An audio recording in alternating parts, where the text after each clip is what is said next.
Hi, ഞങ്ങളപ്പോൾ പുതിയ ബജ്ജിക്കട ice cream കടയൊക്കെ ആയിട്ട് ഓമല്ലൂർ അമ്പലത്തിൽ വന്നേക്കും കേട്ടോ. അപ്പം ഞങ്ങൾ ഇന്നലെ വൈകിട്ട് ഇവിടെ വന്നു.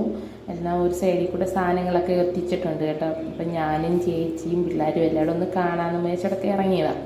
അപ്പോൾ അവിടെ ഒരു അടുത്ത് ഞങ്ങൾ റൂം എടുത്തിട്ടുണ്ട്, അവിടെ ഞങ്ങൾ താമസിക്കുന്നത്. അപ്പോൾ പിറ്റേ ദിവസം ഞങ്ങൾ അമ്പലത്തിലോട്ട് പോകാനും വേണ്ടി ഇറങ്ങിയതാണ്. റൂമിനകത്തുനിന്ന് അപ്പുറത്തെ റോഡിൻ്റെ അപ്പുറത്തെ സൈഡിൽ തന്നെ അമ്പലവും അങ്ങനെ അത്രയും ഗ്യാപ്പുണ്ട്. അങ്ങനെ ഞങ്ങൾ രാവിലെ തന്നെ അമ്പലത്തിലോട്ട് പോകാം കേട്ടോ. അപ്പം രാവിലെ എല്ലാം ഒരു ഉച്ചയായി. അതിന് മുമ്പ് ചിപ്സൊക്കെ പാക്ക് ചെയ്യാനുണ്ടായിരുന്നു, അതൊക്കെ പാക്ക് ചെയ്തിട്ട് ഞങ്ങൾ പോയി. ഇപ്പോഴത്തെ സാധനങ്ങളൊക്കെ വാങ്ങിച്ച് എല്ലാം റെഡിയാക്കി പണി മേടിക്കാനും വേണ്ടി ഇപ്പുറത്തെ സൈഡിൽ തന്നെ കളിപ്പാട്ടക്കടയുണ്ട്.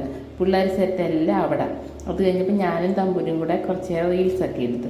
അത് കഴിഞ്ഞപ്പോഴത്തേക്ക് ബജ്ജിയൊക്കെ ഒരു സൈഡിൽ കൂടെ റെഡി ആവുന്നുണ്ട്. മുളക് ബജ്ജിയും കോളിഫ്ലവറും ഇന്ന് എടുത്തിട്ടുള്ളൂ.